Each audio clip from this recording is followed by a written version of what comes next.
मेरे को ये पूछना है कि जो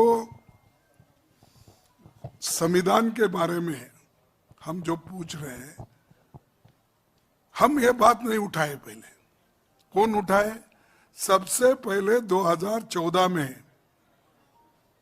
आरएसएस के लोग मोहन भागवत जी खुद उठाए और उनके जो संघ के लोग हैं उन्होंने ये शुरू किया कि हमको अगर 2/3 बहुमत मिला ज्यादा तो हम संविधान को बदलने वाले हैं, ये उन्होंने कहा। आज आपके पास वो है रिकॉर्ड। उसके बाद फिर दूसरे इलेक्शन में भी बोला उन्होंने कि हम संविधान बदल के रहेंगे।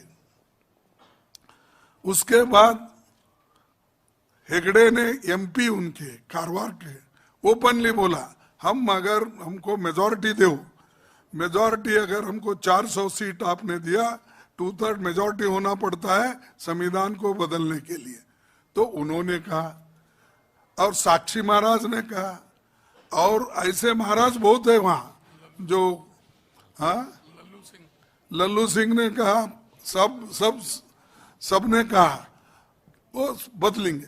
जब बात उनसे निकली है संविधान बदलेंगे तो वो हमारे को इससे ये मालूम हुआ कि वो आहिस्ता आहिस्ता रिजर्वेशन खत्म करने की तरफ चल रहे हैं।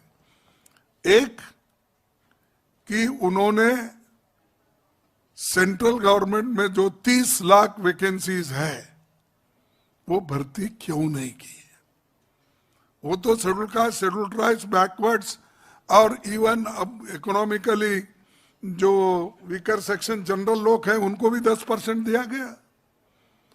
तो हमको ये संशय आया है कि जब 10 साल में बढ़ते बढ़ते 30 लाख तक नौकरियां गायब है तो फिर आप SC/ST का कहां उद्धार कर रहे हैं? एक रिजर्वेशन इन प्रमोशन भी था, उसको भी आप इंप्लीमेंट नहीं कर रहे। और एक सेक्रेटरी केंद्र सरकार में अब तक नहीं बन रहा। एक जो जॉइंट सेक्रेटरीज बनते थे वो भी नहीं है। SC/ST इवन OBC तो ये भी नहीं। संविधान की बात कर रहा हूं मैं। तो ये तो उसमें सब लोग आते हैं, लेकिन ये मुद्दा मैं स्पेसिफिकली SC/ST OBC की बता रहा हूं। फिर उसके बाद में उन्होंने एक तरफ तो भर्ती भी नहीं किया, दूसरे तरफ जो प्रमोशन में इसमें उनको जगह देना था वो भी नहीं की। विद्यार्थियों को जो स्कॉलरशिप देते थे वो भी कम कर दिए, घटा दिए। और फॉरेन स्टूडेंट्स फॉरेन को भेजते थे वो भी कम कर दिए। यानी आहिस्ता आहिस्ता तुम उस कॉन्स्टिट्यूशन को कमजोर कर रहे हो और उनको लोगों को जो मिलना है वो नहीं मिल रहा। एक और दूसरी रही बात अपने संविधान के तहत जो संस्थाएं बनी, उसको क्या कहते हैं, ऑटोनोमस बॉडीज बनी। वो ऑटोनोमस बॉडीज को आप सबको इतना क्या बोलते वो उसको काम कर डाइल्यूट किए, इतना डाइल्यूट किए कि वो सिर्फ आपकी बात सुनता है, किसी कानून के तहत किसी की भी बात नहीं सुनता। तो मैं पहली बार देखा अपने 53 साल के जीवन में, पॉलिटिकल जीवन में, कि होम डिपार्टमेंट अगर ईडी जैसी जो बिजनेस ट्रांजैक्शन रूल्स में बदलाव करके ईडी जैसी संस्था को अपनी तरफ लेती है, ये फाइनेंस डिपार्टमेंट का काम है।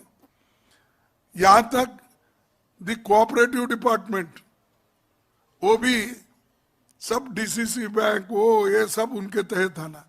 यानी जो चीजें जिस संस्थाओं में रहना चाहिए उस संस्था के तरफ से उसको इम्प्लीमेंट करना चाहिए, वो सब अपने पास लेकर सबको हरास कर रहे हैं। सीबीआई से लेकर ईडी से लेकर, आईटी से लेकर, सीबीसी से लेकर, ये जो घटा रहे हैं उसकी अहमियत, इसीलिए हम कह रहे हैं कि ये लोग जो पहले संविधान को हम बदलाएंगे जो बोल रहे हैं, इस घटनाओं से, इस घटनाक्रम से हम कह रहे हैं कि ये बेस है उसका, इसलिए हम